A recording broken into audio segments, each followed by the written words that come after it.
Okay, welcome everybody, boys, girls, crypto fiends of all ages, sexes, persuasions, and or philosophies. This is the You, Me, and BTC podcast, episode 215.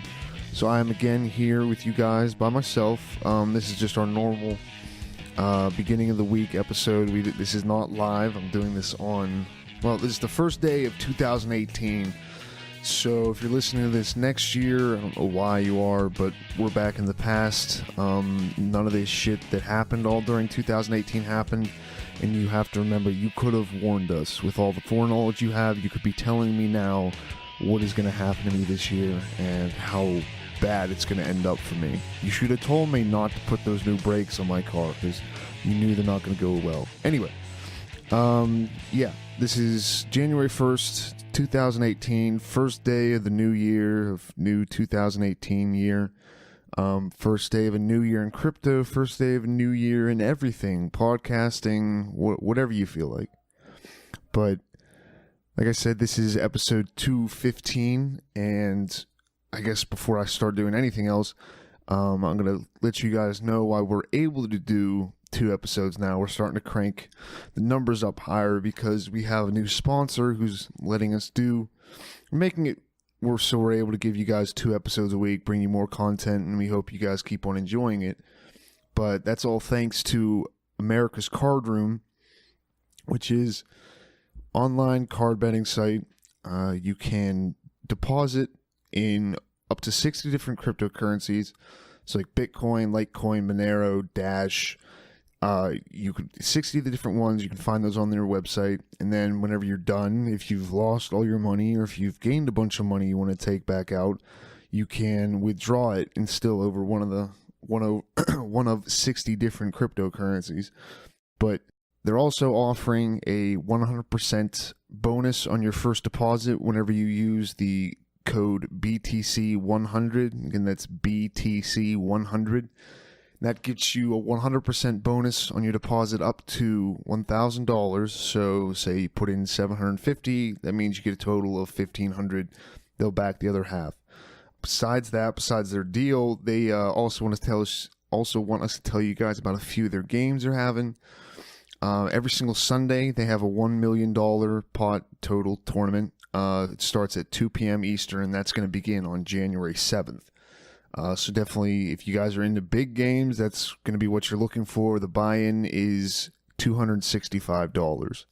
And then also there's they have a Saturday Super Series, which is a $750,000 guaranteed prize pools every Saturday from January 6th through March 24th. Normally, they just have them at $200,000, so they've bumped them up a significant amount right now. But again, the offer code is BTC100. That gets you the double bonus. Okay, so now I'm kind of going around in my head as I'm talking about what exactly I want to talk about, so I might try just rambling for a little bit, see if I can get somewhere. But I think I'm going to take the normal kind of hack approach of Bitcoin or crypto resolutions of the new year, because as humans, and we like to have systems that we've developed and picked up like a year, we put a special kind of significance on the beginning of a new year. Some people put a different kind of expectation on the beginning of every new day. That's probably a healthier approach because it doesn't really help whenever you just make a resolution or you tell yourself you're going to change every year, because then it maybe takes like a month or 2 for you to not do that. It is better to if you're looking at trying to change something in your life, I have to make this every single day, and I have to make a new promise to myself every single day. I can't just at the end of the year be like, well, I need to go to the gym more this year, or I need to go to the gym at all this year, or I need to put $100 in Bitcoin every week or something like that, because just normally I don't remember what the statistics are, and it always I feel a little bit like a douche whenever I look stuff up like that, because I'm like, see, no one even does this shit anyway, because I don't really know that I've ever made a public resolution. I don't even know if I've necessarily made private New Year's resolutions with myself, but I've kind of like everybody else always does, you kind of make fun of them because people just stop. And the large percentage of people who have resolutions end up not meeting them, and then they're not really even trying by the end of the year or even halfway through, which if they never made it but they were still trying, that's good. If you make a resolution to whatever, buy some amount of Bitcoin, and then you can't for whatever reason, that's fine. You put in whatever you can afford, put in whatever you want, but at least try to do something that is then like a discipline for you. I think that's kind of the whole idea that resolutions should be for. They shouldn't just be for benefiting you or like increasing your wealth or losing weight or something like that. Because again, it does like my resolution is to lose 50 pounds, and it's like that's kind of its own reward. So that it's not as much a resolution as just like I want to do this, or I want a resolution. I want to make $1 million this year, and it's like, again, that's kind of its own reward. I think a resolution should probably be more something that's kind of like a test on your discipline, a test on your, not faith in things, but your ability to just go, this doesn't matter. This is not something I need to pay attention to. And in the end, it's not really going to help. It doesn't benefit me, like by me engaging in it, or at least it doesn't benefit me tremendously. So I should either stop myself from doing it completely, or at least moderate yourself again. I don't think there's anything wrong really with almost anything, as long as in moderation, and it doesn't become the sole reason for you getting up in the morning or whatever like that. Then, I mean, even that, who am I to say that whether it's food or drugs or sex, if you really love something that much, maybe that is your purpose. I don't know. But it's better to treat things in moderation, because then you appreciate it more, and then also it just, whenever you do anything, whenever you just bombard yourself and just constantly reward your desire for something or your craving for something, you do get rid of your self-discipline in other areas besides that. It's like, if you start smoking weed every single day, it's not just going to affect your ability to not smoke weed every day. It's probably going to affect how much you are going to the gym, how much you are eating, how clean your house is, how whatever. So I think like making a resolution without any point to following, or any dedication to following it, or any real hardship to it, isn't too much of a point. I don't see it as that useful, which by all of these not specifications, but these classifying these things, probably every single resolution I come up with now is going to be something like that, where it doesn't really, it's not that much of a hardship, and it's not that much about discipline, but I will try my best. But probably the first thing, and I guess I'll just make these as my resolutions. It's not really, it's kind of, it's even more douchey if I'm like, your guys' resolutions should be. But I think I want to, this year, I'm going to take less time looking at Bitcoin stuff on Twitter, on Reddit too. I guess I'll have to actually read stuff again or that. But most of the time when I'm looking at something on Reddit, or I'm looking at something, especially on Twitter with Bitcoin, it does just kind of devolve into this one side saying one thing, the other side saying another thing, and then one person in the middle like, this doesn't, neither one of you makes sense, or maybe both of you are right. So it doesn't end up benefiting me at all to end up looking at them. It doesn't benefit me to look at people freaking out about the price. The only thing that like Twitter's actually good for is some kind of news, and I guess some people are against that just because, I mean, it isn't a controlled news site, so it's almost like people almost assume that that's going to be more biased than something like Fox or CNN, or the Daily Mail or something like that. But I don't really believe that. I think any writers, regardless if you're writing on Twitter, or you're writing a book, you're writing in a magazine, you have biases, and that's almost impossible to keep them completely out of your work, and most people don't try. Most people are fine, and most people want to read stuff that is full of the bias because they either want to, A, be like, yeah, no, this person is smart like me, and that makes me feel more smart, or this person's dumb, and this is why they're dumb, and that makes me feel smart. So most writing and most content almost needs to be biased in nature just so that people even care about reading it. Most people don't want to go, oh wait, let me actually learn about why why the people in Iran are starting a revolution, or what exactly they're fighting against, or if America should get involved or not, or something like that, because that's just not exciting. What's happening? I don't know.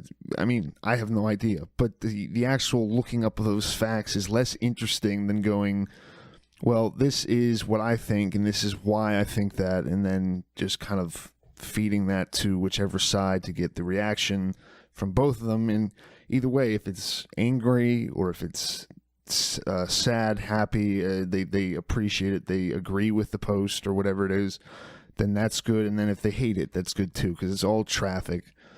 But I think I want to not give away my time as far as reading stuff like that to stuff like Twitter and Reddit, because I'm hoping that then not inspires, but kind of pushes me to use my time just more wisely in general.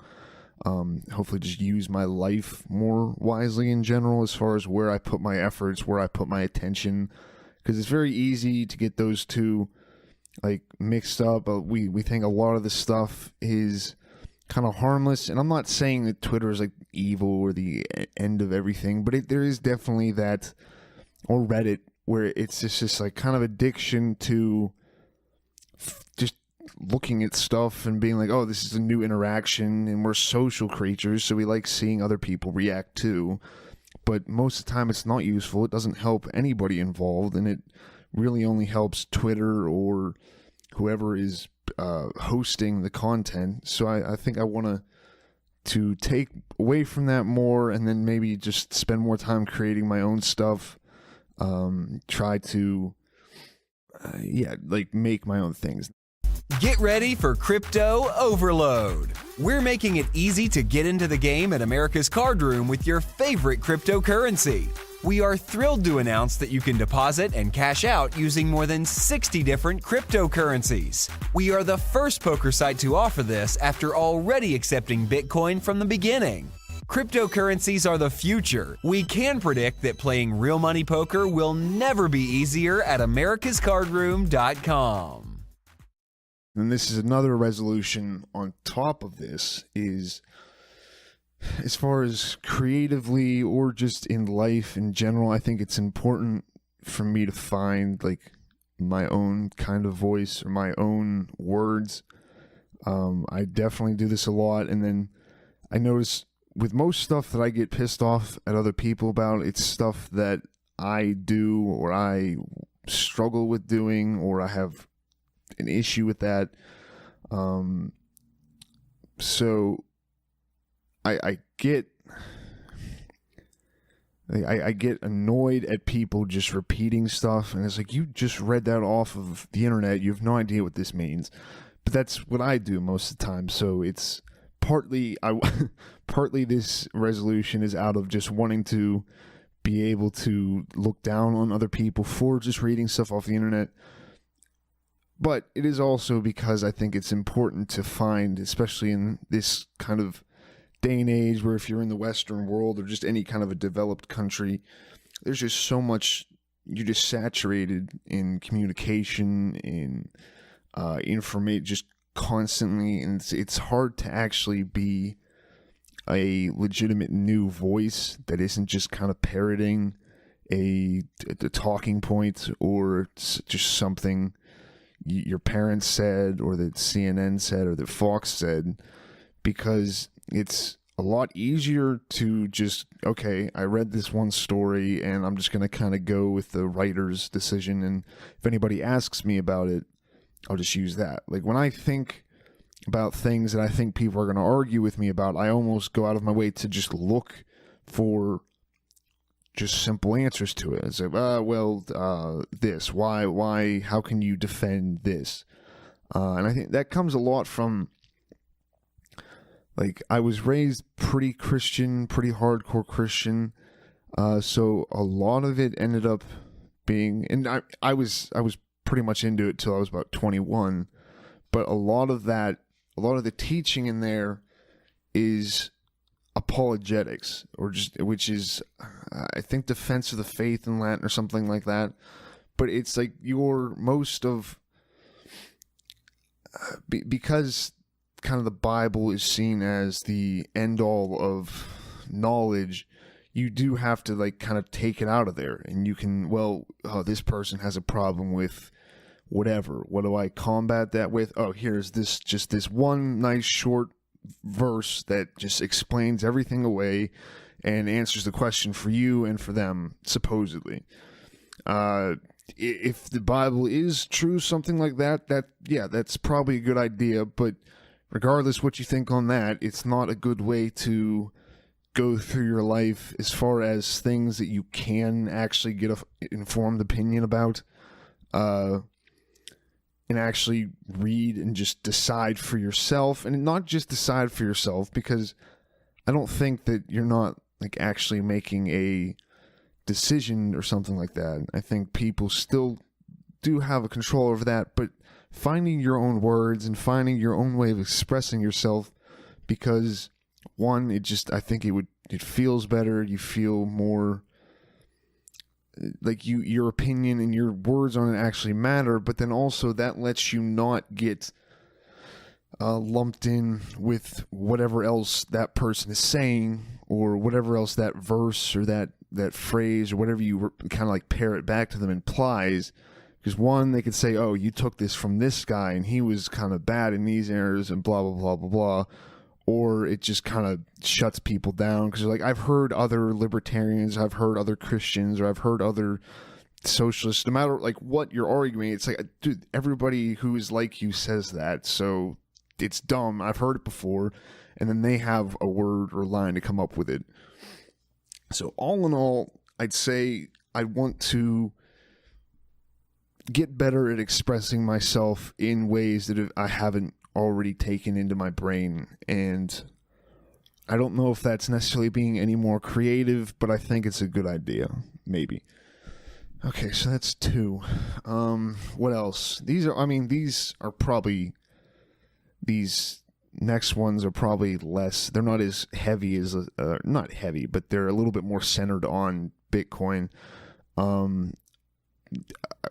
Buy more Bitcoin. I want to get back into the habit of having like a monthly buy limit or something like that. I have money stored away again.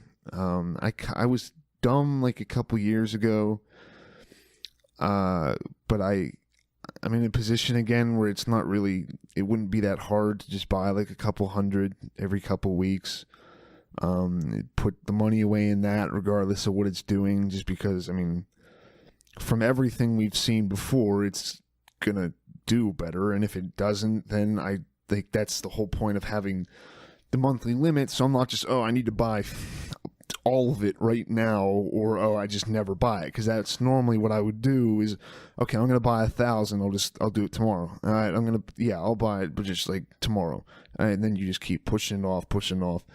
If you say like, okay, I'll take out whatever, like five times going out to eat a month, and then you have probably at least $120, probably something more like $200, and you can put that right in Bitcoin or something like that. You can decide to, okay, I'm going to throw this money away on just kind of like mouth pleasure with food or drinks or whatever, and I'm going to put it towards the possibility of something going up, and then also just to have more Bitcoin, because if you're like me, you do like the system, you like the community, You like the idea that it stands for, so why not get more of your money out of dollars? Besides that, I was looking at other people's resolutions before I was doing this, and I didn't really care too much for most of them. I think they're like, make sure the social make cryptocurrency good for social stuff. I'm like, what? Like, I don't think anyone's gonna go from like, oh, Bitcoin is used for drugs, and then we show them one more time that Bitcoin was used to clothe homeless people, and then okay, now I think Bitcoin is good. I don't think that'll work. Maybe have a resolution to, I guess, just do your best to represent Bitcoin, but I also don't like the idea of people just walking around telling people they have Bitcoin just to be annoying, and then be like, see, I'm a good representation of what a Bitcoin person should be. Bitcoin is great. But yeah, live your life in the way that you think you would like to be remembered, I guess, and how you would like Bitcoin to be remembered as reflected upon in your life. The one thing that I did see in a couple people's lists was just the stop getting, and this goes along with Twitter, stop hating people who don't like Bitcoin. We don't really need any more articles on how a judge or some economist guy was like, Bitcoin's dumb, or that Roger Ver is like, it's not fucking Bcash, or fuck you. It's not, again, it's not helpful for anyone. It's not helpful for them. If anything, well, it could be helpful for them because if anything, it gets them traffic. But it just doesn't, look at this dumb person. That's about all you can really say that's trying to really go for. So it's not benefiting you. It might make you feel smarter than them for a little bit, but I don't really, my striving in life is not to be considered smarter than a fucking senator or something like that. If that was my goal, I would have killed myself a while ago, because I got it a while ago. I would have just given up. But yeah, don't be so concerned with people hating on Bitcoin, even whether it's online or in your life or just anything. Just don't give a fuck about what people say, because it's not going to affect your life. If they actually start affecting your life, tell them to fuck off, and if they put hands on you, then fuck them up. But you can't just give a shit about what people are saying, because that's all we do anymore is just talk. We just say stuff, and most times people don't mean it, and it's not anything. They're just trying to get a rise out of you, so don't let them do that. Regardless if they stop or not, it doesn't matter. It doesn't, yeah, it's just don't worry about it. I think that's about it for me for resolutions. You can tweet me and say if any of these even made any sense, or if they stood up to the whole long diatribe I had at the beginning about what a resolution should be. But you can tweet me at bakersdozen93 or YMB. Wait, what is that? What is any? Yeah, if you're listening to the show, you probably follow Daniel. You can either find him on there. He retweets me sometimes. But check them out. Check us out this coming week, Thursday night at 9 p.m. Eastern. We're going to be having another show. I believe Daniel will be back this week because everything's kind of died down after the holidays. Everyone's getting back to their homes. Everyone's getting back into the routine, so he should be back on there with me and Zach, I believe. And I'm sorry, you guys, I kept him away as long as I could, but he's back. And like the Terminator, I don't know, that wasn't gonna be a good joke, but whatever. But yeah, we'll see you guys then. Seriously, let me know what you thought about the episode, or let Daniel know. Give us more money. And have a good New Year, guys. Bye. Love you.